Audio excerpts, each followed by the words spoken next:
이 가슴의 멍이라는 그런 동화가 있습니다. 15살에 시집을 와서 세 아들과 딸 하나를 낳은 이 어머니가 있습니다. 15살에. 지금 보면 아주 그는 아직 어린 아이인데 그 당시에는 이 15살에 시집을 간 거죠. 뭣도 모르고 그냥 시집을 가서 애를 낳은 거죠. 아들 셋, 딸 하나. 근데 이 남편은 잃어버린 나라를 되찾겠다라고 만주로 떠나버린 후에 아무 소식이 없는 겁니다. 그러니까 이 여인 혼자서 이 아들 3명과 딸을 그렇게 키웠습니다. 근데 이 큰 아들은요, 철길 놓는 일에 부역을 나갔다가 하필이면 이 풀밭에서 누워서 잠자는 일본 순사 얼굴에다가 오줌을 넣어버린 겁니다. 그러니까 이 순사가 너무너무 화가 나가지고 이 첫째 아들은 막 때리는 겁니다. 그래서 맞아서 이 큰 아들이 그냥 거기서 죽어버린 겁니다. 전쟁이 나자 둘째 아들은 이상한 사상에 물이 들어가지고 몽둥이를 들고 동네를 때려 부수고는 북쪽으로 가버렸습니다. 방앗간 집에 시집간 딸은 숨이 끊긴 까만 여자아이를 낳고는 도망치듯 떠나버렸습니다. 어머니에게는 이제 막내 아들 하나밖에 없죠. 그러니까 이 어머니가 더 간절한 겁니다. 막내 아들만이라도 살려달라고 하나님께 날마다 나아가서 빌고 또 빌었습니다. 제게 남은 것은 이 아들 하나밖에 없지 않습니까? 주님, 이 아들만이라도 살게 해주십시오라고 하나님께 그렇게 빌었습니다. 그러나 사우디아라비아로 돈 벌러 떠난 이 막내 아들은 화약이 폭발하는 바람에 그곳에서 죽었습니다. 얼마나 이런 기구한 인생입니까? 남편도 소식이 없고 혼자 힘겹게 이 세 아들과 딸을 키워야 되는데 이 세 아들도 다 떠나버리고 딸도 도망가버리고, 그럴 때마다 하나님 앞에 막 기도하면서 막 자기의 가슴을 치는 겁니다. 너무 속상하고 억울하니까. 그렇지 않겠습니까? 이 가슴에 뭔가 뭉친 것처럼 너무너무 속상하니까 그냥 계속해서 연거푸 자기 가슴을 막 치는 겁니다. 마지막 이 아들이 죽자 어머니는 머리를 풀어 헤치고는 뒤뜰에 가서 살쾡이처럼 부르짖으며 하나님께 따졌다고 합니다. 제가 그렇게 바라고 빌고 원했는데 그것 하나 하나님 안 들어주십니까? 그것이 뭐 그리 어려운 일이라고 그렇게 거절하십니까? 하나님은 내 기도를 들으시기는 하시는 것입니까? 그동안 든 가슴의 멍으로 더 이상 살 여력도 저는 없습니다 라고 그렇게 하나님 앞에 막 호소하니까요, 그때 하나님은 이 어머니를 당신 곁에 부르십니다. 그리고는 가슴을 열어 이렇게 말합니다. 너는 내 가슴을 이렇게 만들어 놓고 무슨 할 말이 그렇게 많느냐. 하나님의 가슴에는 시퍼런 멍이 들었습니다.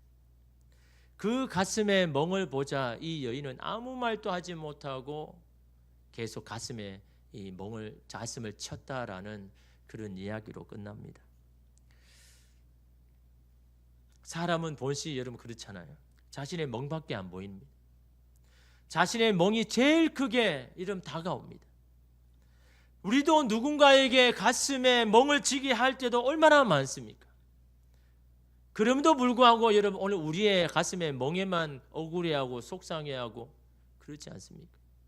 물론 이 여인의 삶이 참으로 기구하죠. 어떻게 살아갈까 생각이 되기도 합니다. 그럼에도 불구하고 여러분 이 어머니라고 하나님을 가슴 아프게 한 일이 왜 없겠습니까?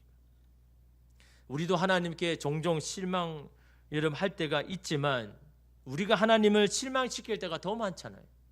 하나님을 마음 더 아프게 하고 마음 쓰게 하는 일들을 우리는 얼마나 많이 했습니까?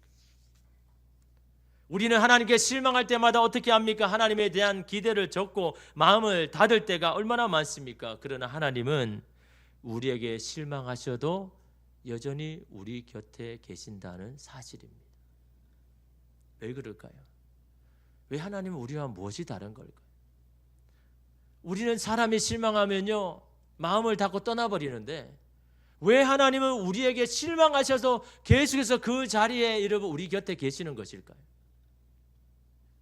하나님은 현재 우리의 모습을 보면서 기대하시지 않기 때문에 우리가 지금은 연약하고 부족해도 나중에는 완전해질 것을 아시기에 지금 실망하지 않습니다. 우리가 넘어질 것도 실패할 것도 아시기 때문에 실망할 것도 더 이상 없습니다. 그러나 우리의 기대는 어떻습니까? 현재의 자신을 보면서 기대할 때가 많죠. 조금의 가능성만 보이면 우리는 자신에 대해서 기대하기 시작합니다. 그래, 이 정도면 어느 정도 가능하지 않겠나? 이 정도면 기대에 불만하지 않겠나라고 스스로를 기대하면서 여러분 그렇게 할 때마다 더 자주 실망하는 우리의 모습을 봅니다. 하나님은 현재의 우리의 모습을 보고 기대하시는 게 아닙니다. 우리가 수렁에 빠져도 넘어져도 하나님을 찾고 하나님의 이름을 부르기를 기대하십니다. 그래서 우리 곁에 계시는 거예요. 다른 것이 아니라 우리가 넘어질 것도 쓰러질 것도 알지만 그때 하나님을 부르고 하나님을 찾을 때 여러분 그 소리를 듣기 위하여서 여러분 주님은 여전히 우리 곁에 여러분 계신다라는 여러분이 사실입니다. 오늘 말씀에 나오는 제자들을 보면 참 실망스럽게 짝이 없죠. 도대체 얼마나 많은 시간을 예수님과 더 함께 해야 되는지, 얼마나 더 많은 기적을 경험해야 되는지 참 알 수 없을 정도로 늘 믿음 가운데 미끄러지는 제자들을 봅니다. 여러분, 이 제자들이 조금 전까지 어떻게 했습니까? 베세다 들녘에서 예수님께서 5천 명을 먹이는 놀라운 기적의 현장 그 가운데 있었잖아요. 거기 있는 그 떡을 여러분 제자들이 먹었잖아요. 그런 예수님께 제자들은 아마 기대를 했겠죠. 이런 예수님이라면 내 인생도 내 미래도 괜찮을 거다. 그러나 그것도 잠시 아니지 않습니까? 배를 타고 그 건너편에 가는 동안에 거친 파도와 바람이 막 아무리 용을 쐬도 안 나가는 겁니다. 너무나 마음이 지치고 위축된 이 제자들의 마음이 여러분 어떻습니까? 그런 기대는요 온데간데 없고 다 사라졌습니다. 내 코가 석자입니다. 지금 죽게 생겼는데 그런 기대가 소망이 있습니까? 그런 여러분 가능성이 여러분 마음에 들어오겠습니까? 내가 지금 살아야 되는데. 사람이 여러분 위축되면요 마음이 여러분 여유가 없습니다. 작은 것에도 두려워하고 염려하고 근심합니다. 오늘 제자들의 말씀해 보십시오. 그들이 너무나 힘들어하니까 예수님께서 그 산에서 내려와서 그들 가운데 가까이 왔는데 그 예수님을 보고 제자들은 뭐라고 합니까? 예수님 오셔서 우리는 살았습니다. 우리는 괜찮습니다 라고 그렇게 말했습니까? 아니요. 유령이다 라고 소리쳤죠. 무서웠어요. 왜 그들은 그렇게 할까요? 그들 안에는 구원에 대한 여력이 없었기 때문에. 이 바다에서 이 파도에서 이 같은 파도에서 살아날 사람은 아무도 없다라고 여러분 생각했기에 유령이 아니면 귀신이 아니면 우리에게 올 사람이 없다라고 생각하기에 예수님이 여러분 도와주려 와도 유령이다라고 소리를 지르죠. 근데 여러분 이 소리를 지를 때 무서운 소리를 지를 때 예수님 어떻게 합니까? 여러분 27절에 보십시오. 예수께서 즉시 이르시되 안심하라 나니 두려워 말라. 즉시 이르시되 생각할 겨를도 없이 찾아가셔서 예수님 자신이란 것을 여러분 보여줍니다. 왜? 그들을 안심시키기 위하여서. 여러분이 제자라 여러분 예수님은 어떻습니까? 실망되잖아요. 아니 지금까지 몇 년 동안 함께 했는데 아니 어떻게 내 얼굴을 몰라보냐, 어떻게 나를 보고 유령이라고 그렇게 소리를 치느냐. 여러분 실망했다면 어떻게 했을까요? 우리 같으면 가는 길 되돌아가 버리겠죠. 저런 제자들 내가 믿고 해야 된다고? 실망해서 왔다가도 그냥 돌아갔겠죠. 아니면 그냥 생각했다가 너무 괘씸하니까 속상하니까 했다가 그렇게 나중에 보여주겠죠. 그러나 예수님은요 즉시입니다. 바로 자신을 보여줍니다. 왜요? 그들이 그렇게 말할 줄을 이미 예상을 한 거죠. 그들의 믿음이 다 떨어질 것을 이를 아는 겁니다. 예수님이 기대하는 게 뭡니까? 두려워도 자꾸 소리를 치는 거죠. 그럴 때 예수님은요 이 제자들에 가서 자기가 예수라는 걸 보여주시고 그들을 안심시키죠. 그런데 이런 베드로는 어떻습니까? 예수님이 지금 배 근처에 와가지고 나다라고 이야기함에도 불구하고 베드로는요 뭐라고 이야기합니까? 이런 오늘 말씀에 이런 보면요 28절에 보니까 베드로가 대답하여 이르되 주여 만일 주님이시거든 나를 명하사 물리로 오라 하소서 하니. 무슨 말입니까? 베드로의 믿음이 뭡니까? 야 주님 말씀하면 내가 그 물 위에 뛰어들겠습니다라는 그런 대단한 믿음을 이야기합니까? 아니요. 만일 주님이시거든. 조건적인 신앙입니다. 주님이신지 아닌지 나는 확신이 없지만 만일 주님이시라면 나를 걷게 하시겠죠? 나를 걷게 하시면 당신을 주님으로 인정하겠습니다. 그렇지 아니하면 인정할 수가 없습니다라는 이런 말 아닙니까? 만약 이 문제를 해결해 주시면 당신을 주님으로 인정하겠습니다라는 이 불완전한 믿음 아닙니까? 우리도 주님께 이런 조건을 내세울 때가 참 많죠. 하나님 이렇게 해주시면 제가 열심히 당신을 믿겠습니다. 열심히 신앙생활 하겠습니다. 열심히 봉사하겠습니다 라고요. 여러분 이것은 너무도 위험한 불완전한 조건적인 신앙이죠. 거기에 우리는 기대면서 실망할 때가 얼마나 많습니까?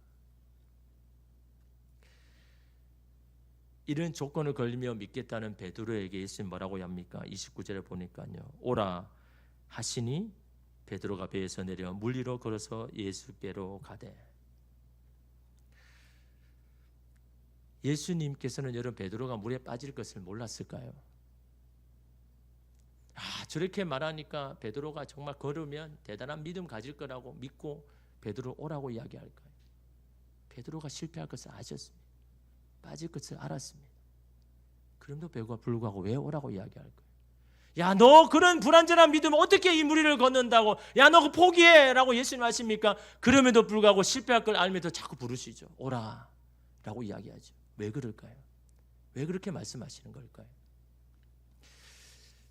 미국의 유명한 복음 전도자 드와이트 무디 목사님의 이야기입니다. 어느 날 이 목사님의 교인들 가운데 이 양조장을 크게 짓고 개업 예배를 드려달라고 그렇게 요청을 했습니다. 양조장이 뭡니까? 술 많은 공장 아닙니까? 그 공장을 크게 지어놓고는 이 목사님 모시고 이제 이 개업을 하고 이제 첫 시작을 하겠다라는 겁니다. 그래서 이 무디 목사님이 허락을 하고 그 다음날 가서 예배를 드리고 모든 이제 예배 순서가 끝나고 마지막 축도 시간이었습니다. 양조장 주인은 무디 목사님이 이 양조장 사업이 잘 되도록 발전되기를 기도하면서 그렇게 축복하며 기도해 주기를 바랬습니다. 이 무디 목사님은 두 손을 높이 들고 이렇게 축도하며 기도했습니다. 오 하나님, 이 양조장이 내일 문을 열기 위해 오늘 예배를 드렸습니다. 기도하옵나니 양조장이 열리지 않게 해주시옵소서. 이 문이 열리면 엄청난 술이 생산될 것입니다. 수많은 사람이 술로 인하여 타락하고 취해서 정신을 잃을 것입니다. 오 하나님, 제발 오늘 밤 이 양조장 주인의 마음에 감동을 주셔서 내일 문이 열리지 않게 해주시옵소서. 예배가 마치고 축하 파티를 열려고 온 모든 이 구경꾼들이요 당황해서 다 그냥 떠나가 버렸습니다. 여러분 이 기도를 들은 양조장 주인이 어떤 마음일까요? 아니 오셔서 그냥 축복만 해주고 가면 되지. 아니 문을 열지 말라고. 개업을 하지 못하도록 하라고 하나님 앞에 기도하고 있습니까? 그렇게 할 수도 있잖아요. 그런데 여러분 이 양조장 주인이 그래도 신앙이 있습니다. 무슨 뜻으로 목사님이 저렇게 기도하셨을까? 그래서 여러분 신앙이 참 중요한 겁니다. 내 뜻, 내 생각이 달라도 이해가 안 돼도 도대체 이건 하나님 무슨 뜻입니까? 라고 고민할 수 있는 것, 그게 이러면 신앙인 겁니다. 너무 고민이 돼가지고 이 양조장 주인이요 기도하면서 고민하는 겁니다.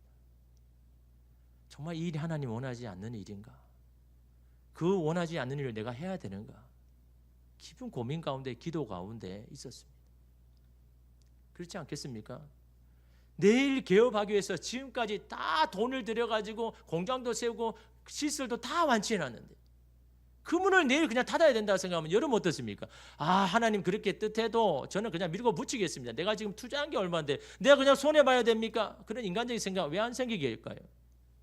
그렇지 않습니까? 그런데 이 양조장 주인은요 자신의 사업이 하나님의 뜻에 어긋난다는 걸 깨닫고 양조장 문을 열지 않기로 작정했습니다. 저 그냥 포기하겠습니다. 개업 안 하겠습니다. 그래서 그 건물이 양조장에서요 무디 신학교가 되었다는 이야기입니다. 육신의 여러분 생각 그 뜻을 먼저 앞서서 했다 그러면 그냥 양조장이 되겠죠. 그러나 육신의 생각을 내려놓고 하나님의 뜻 순종하고 그 뜻에 나아갈 때 그것이 많은 목사들을 키우는 신학교가 되는 같은 장소지만 어떤 생각, 어떤 결단을 하느냐에 따라서 하나님이 어떻게 사용하는지를 여러분 잘 이야기해 주고 있지 않습니까? 여러분, 이 무디 목사님이 왜 이런 기도를 했을까요? 안타까움입니다. 하나님 앞에 너무나 아름답게 사용될 저 사람이 자신의 욕심과 욕구로 하나님의 의의 병기가 아니라 불의의 병기로 빠질 것 같은 그런 안타까움. 여러분, 지금 베드로가 예수님께 이렇게 요구하는 것, 그런 베드로를 향한 안타까움이 바로 그런 똑같은 안타까움이더라는 것. 예수님이 행하시는 능력과 기적에만 마음에 있고 그것으로 자신의 명성과 영광만을 세우려고 하지 하나님의 나라와 뜻에는 전혀 관심이 없는 이 베드로, 자신의 성공과 안녕을 위해서라면 하나님을 실망시키는 일이라고 해도 서슴지 않고 약심에 가책도 받지 않고 행하는 오늘 우리를 향한 하나님의 안타까움. 그런데 그럼에도 불구하고 베드로를 부릅니다. 믿음을 가지고 물 위를 걸으라고 이야기하죠. 물에 빠질 것을 아심에도 불구하고요. 왜 말리지 않는 겁니까? 왜 허락하시는 겁니까? 물에 빠져봐야 자신의 믿음이 얼마나 불완전한 믿음이었다라는 것을, 얼마나 내가 위태롭게 신앙생활을 했는지를 물에 빠져봐야 알기 때문에. 여러분 30절 보십시오. 바람을 보고 무서워 빠져가는지라 소리질러 이르되 주여 나를 구원하소서 하니. 오늘 말씀은 정확하게 그 순서를 이야기하고 있죠. 왜 베드로가 물에 빠질 수밖에 없는지를. 바람을 보고 무서워 빠져가는지라. 바람을 보고입니다. 예수를 향한 시선을 바람을 향하니 무서움이 찾아옵니다. 주님을 향한 우리의 관심이 세상으로 향할 때 두려움과 염려와 근심이 찾아옵니다. 그 무서움이, 그 두려움이 자신에게 실망하며 자기 자신을 보면서 자책하는 겁니다. 나는 원래 물을 걸을 수 없는 사람이야. 나는 이것을 감당할 수 없는 사람이야 라며 자신에게 실망하며 물속에 빠져버립니다. 만약 여러분 베드로가 예수님을 향한 시선을 빼앗기지 아니하고 그 예수님만 바라보았다면, 자신에게 일어나는 육신의 생각이 많음에도 불구하고 여러분 그는 어떻게 생각했을까요?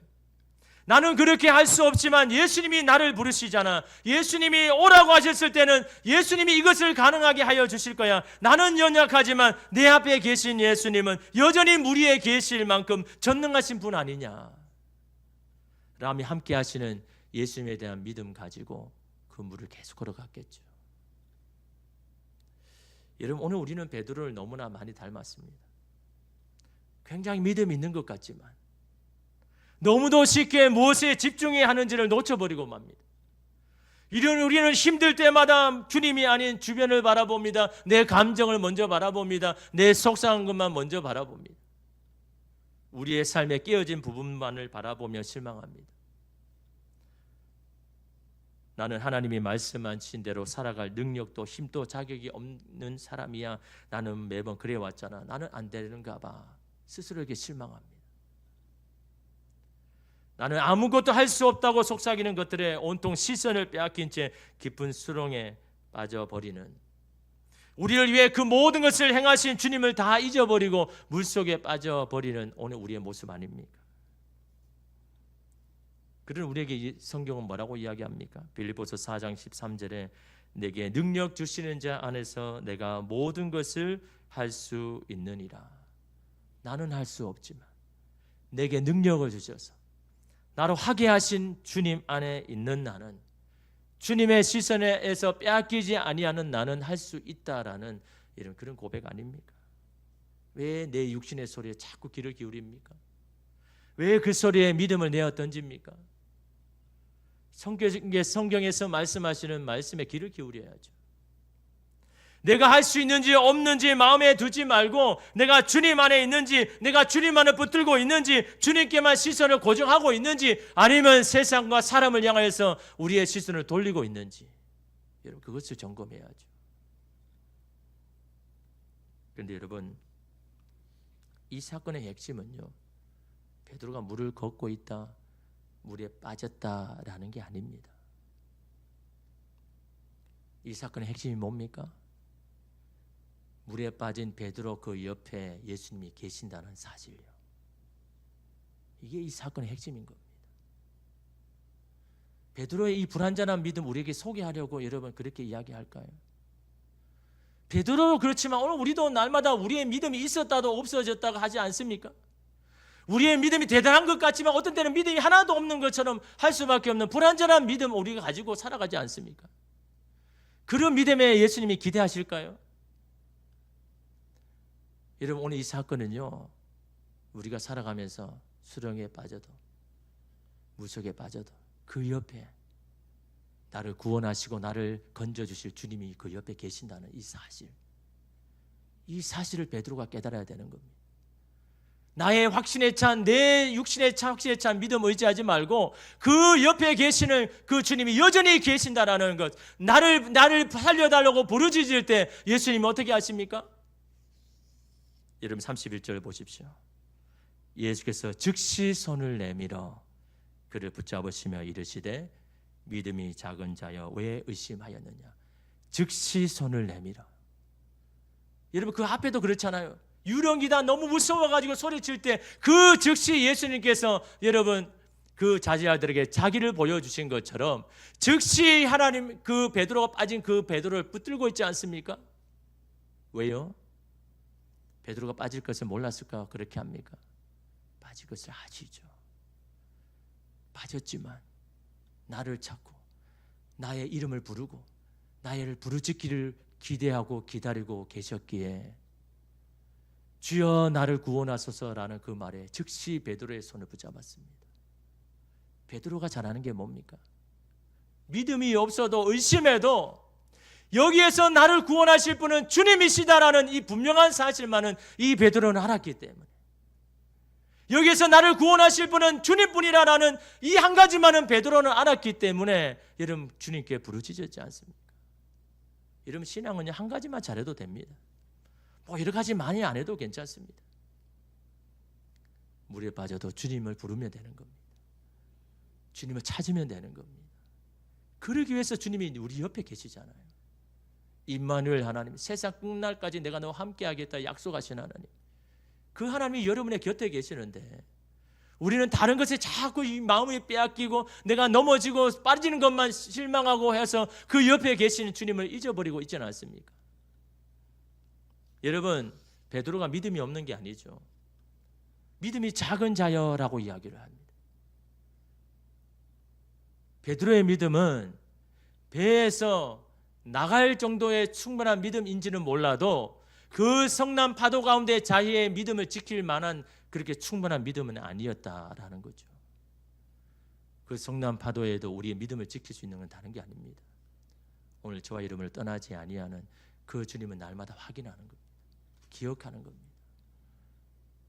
자녀들이 나를 실망하게 해도, 남편과 아내가 나를 실망하게 해도, 내 삶의 자리가 나를 실망하게 해도 그 자리에 나를 돕기 위하여서, 나의 기도를 듣기 위하여서 그 자리에 계신 주님이 계신다는 이 사실이 오늘 우리로 하여금 오늘 우리 인생의 바다에 믿음으로 도전할 수 있는 그런 온전한 믿음이다라는 사실을 베드로에게 그렇게 이야기를 합니다. 어느 마을에 이 목사님 한 분이 새로 부임해 왔습니다. 이미 와 있던 이 선배 목사님들이 이 신참 목사를 이렇게 동네를 소개시켜 주면서 이 호수에 배를 타고 데리고 가서 낚시를 이렇게 갔습니다. 셋이서 배를 타고 호수 가운데에 왔는데요, 한 선배 목사님이 그런 말을 하는 겁니다. 아, 참 내가 낚시바늘을 두고 거기에 왔네. 잠깐만 기다리게. 내가 급히 가가지고 가져올게 라고 하면서 배를 떠나서 호수를 걸으면서 무리를 걸으면서 간 겁니다. 그리고는 또 그냥 호수를 걷고 무리를 걸어가지고는 다시 배에 오는 겁니다. 낚시바늘 가지고. 그래서 다른 선배 목사가 또 그렇게 이야기하는 겁니다. 아, 나도 떡밥을 잊고 왔네. 그 집에 그 떡밥을 두고 왔으니까 잠깐만 기다리게, 내가 빨리 가서 그 떡밥 가져올게 라고 하면서 배에서 내려가지고는 무리를 걷더니 이 떡밥을 가지고 다시 또 오는 겁니다. 이 모습, 이 당황한, 이 말도 안 되는 이 상황에 이 신참 목사는요 너무 고민에 빠진 겁니다. 아니 도대체 저 선배 목사는 얼마나 대단한 믿음을 가졌기에 아니 저렇게 무리를 막 걸어가지고 다시 오고 저러나. 나도 목사인데 아니 나도 저런 믿음이 내 안에 있을까 고민이 되는 겁니다. 아니 저 목사님은 저렇게 막 무리를 걷는데, 아니 같은 목사라는 이 배지를 가지고 있는데, 아니 나는 정말 이 무리를 건너가지고 나는 갔다 올 수 있을까라는 그런 여러분 이 고민이 막 되드는 겁니다. 그래서 고민하다가 그래 같은 목사인데 나도 할 수 있겠지 라고 생각하면서 이 선배 목사님에게 그런 이야기를 하는 겁니다. 목사님들, 나도 도시락을 입고 왔습니다. 저도 빨리 가서 집에 가서 도시락 가지고 오겠습니다 라고 그렇게 하고는 배에서 막 뛰어내려서 가는데 물속에 빠져버리죠. 그것을 보고 이 선배 목사님들이 서로 이야기하는 겁니다. 미리 이야기를 안 했네.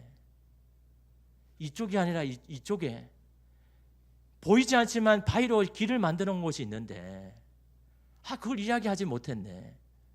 그 이야기를 하는 겁니다. 여러분, 이 두 목사님이 의심 없이 배에서 내려서 간 이유가 뭡니까? 거기에 바위 돌이 있고 물이 살랑 가려서 안 보이지만 거기에 바위가 있는 것을 경험해봤고 알기 때문에 의심 없이 걸어간 거 아닙니까? 그런데 여러분, 이 스님 목사는 그걸 모르잖아요. 자기의 믿음, 자기의 생각에 의지해서 그냥 자기 확신에 그냥 가버린 거 아닙니까? 이런 믿음이라는 게 그런 겁니다. 믿음은요 확인해야 되는 거죠. 경험해야 되는 겁니다.